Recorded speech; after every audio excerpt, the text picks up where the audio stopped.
une Mini sera toujours une expérience unique. Encore plus aujourd'hui dans cette version biplace et décapotable. Mini Roadster, telle est son appellation.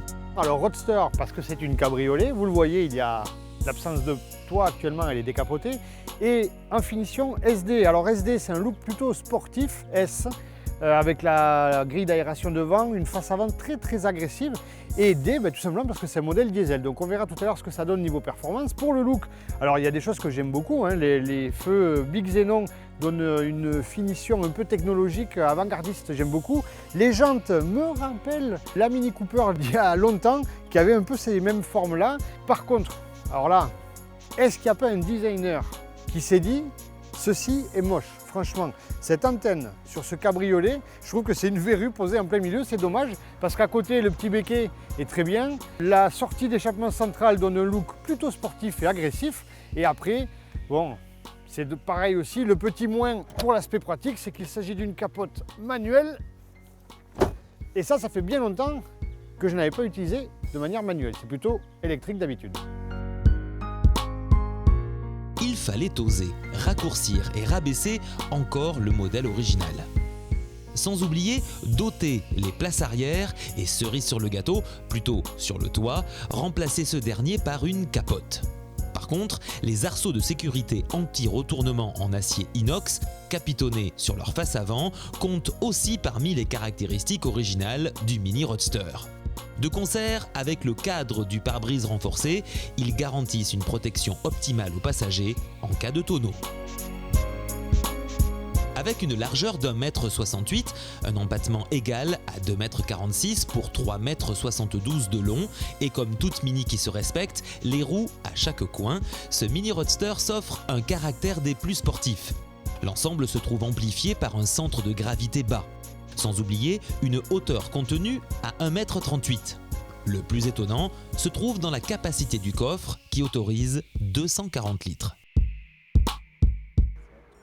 Une fois à l'intérieur du Mini Roadster, je ne suis pas dépaysé, je sais très bien dans quel véhicule je me retrouve, puisqu'en fait on a les mêmes cadrans que sur les autres versions, que ce soit coupé ou Mini classique, avec les commodos là, de façon un peu rétro, c'est très sympa pour le look, j'aime bien. Un petit volant pour l'appréhension qui est très bien. Notre véhicule est équipé d'une boîte robotisée avec les palettes au volant. Le levier ici qui permet de gérer les différents menus du grand écran, et ça c'est très agréable. Le cuir de bonne qualité, alors après j'aime moins l'accoudoir qui ne se règle pas en hauteur, c'est pas très pratique. Et puis les matériaux qui restent sur certaines parties quand même un peu limite et vraiment plastique très dur. Bon, voilà, mais on est bien à l'intérieur d'une Mini. Conforme à la tradition de la marque, le Roadster Mini est équipé à l'intérieur d'un grand instrument central et d'un compte-tours placé directement derrière le volant. Les sièges sport de série sur le Mini Cooper S Roadster, mais aussi sur le Mini Cooper SD Roadster et le Mini John Cooper Works Roadster, offrent un bon maintien latéral dans les virages, abordés avec une conduite sportive. L'harmonie de couleurs favorise aussi la concentration sur la circulation. Côté motorisation, cette Mini Cooper SD Roadster dispose du 4 cylindres turbo-diesel à injection, à rampe commune et géométrie variable de la turbine. Son 1995 cm3 lui procure une puissance de 143 chevaux à 4000 tours.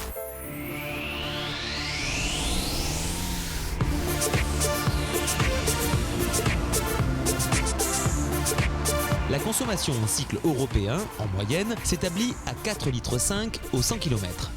Les émissions de CO2 correspondent à 118 grammes au kilomètre. Il lui suffit de 8 secondes 1 pour passer de 0 à 100 km/h. Sa vitesse maxi sur circuit côtoie les 212 km/h. Amplement suffisant, n'est-ce pas Jérôme? Le moteur est plein, c'est un diesel, alors on le sait avec le carburant au niveau économie, mais on le sait surtout parce qu'en cabriolet, on entend énormément le moteur, c'est un petit peu dommage. Et la boîte robotisée est très agréable. Alors, moi, je prône ce système pour la sécurité et pour le confort d'utilisation. Et le seul bémol que je mets, c'est que les palettes ne sont pas fichues de la même manière que dans les autres véhicules. Il faut monter à droite ou à gauche en tirant et pousser à droite ou à gauche en poussant. On pousse pour descendre les vitesses. Voilà, c'est étonnant. Bon, il faut s'habituer, ça demande quelques minutes et puis après c'est bon. Avec les liaisons au sol de ce mini roadster, vous découvrirez une joie intense au volant dans une biplace décapotable. La qualité des liaisons au sol apparaît comme rare dans le segment des petites voitures, y compris la direction à assistance électromécanique ou le contrôle dynamique de la stabilité, le DSC. Sans oublier la carrosserie d'une grande rigidité qui dispose de renforts spécifiques. Mais plus encore, le centre de gravité, positionné bas, lui assure une agilité digne d'un kart. Alors, Jérôme, karting or not karting, telle est la question que je te pose. Pour la partie châssis, alors étonné aussi, on garde le même comportement de la Mini, c'est-à-dire super efficace, une très bonne suspension. Alors c'est un petit peu ferme à mon goût pour une utilisation quotidienne, mais après c'est vrai que ça tient bien la route. En termes d'agrément de conduite, mais finalement je suis ravi. Ce matin j'étais un petit peu sceptique, c'est vrai, avec le temps couvert qui s'annonçait, mais finalement on a pu profiter de cet essai, cheveux au vent. Le cabriolet c'est agréable effectivement quand il fait beau. Malgré tout je trouve que pour cette citadine, il y a un gros inconvénient, c'est que cette fameuse capote manuelle, eh bien, au feu rouge, on ne peut pas capoter, décapoter facilement. Il faut descendre de la voiture quand on est un petit gabarit. Et ça, je trouve que c'est un petit peu dommage. Alors, petit détail pour l'agrément de conduite, bien sûr, j'ai supprimé cette antenne qui est carrément moche. On la remettra plus tard, mais je trouve que c'est une verrue, je vous l'ai dit tout à l'heure. Les deux places assises du mini roadster sont recouvertes par une capote en toile à la coupe saillante, à ouverture et fermeture manuelle. La capote haut de gamme assure une excellente isolation acoustique et thermique, contribuant ainsi à une utilisation illimitée du mini roadster en toute saison. Cette mini roadster est tellement décalée qu'on l'adore ou on la déteste, sans juste milieu. Mais ce qui est certain, elle ne laisse personne indifférent. Pas mal dans un monde où tout se ressemble. Mini roadster à partir de 23 100 €.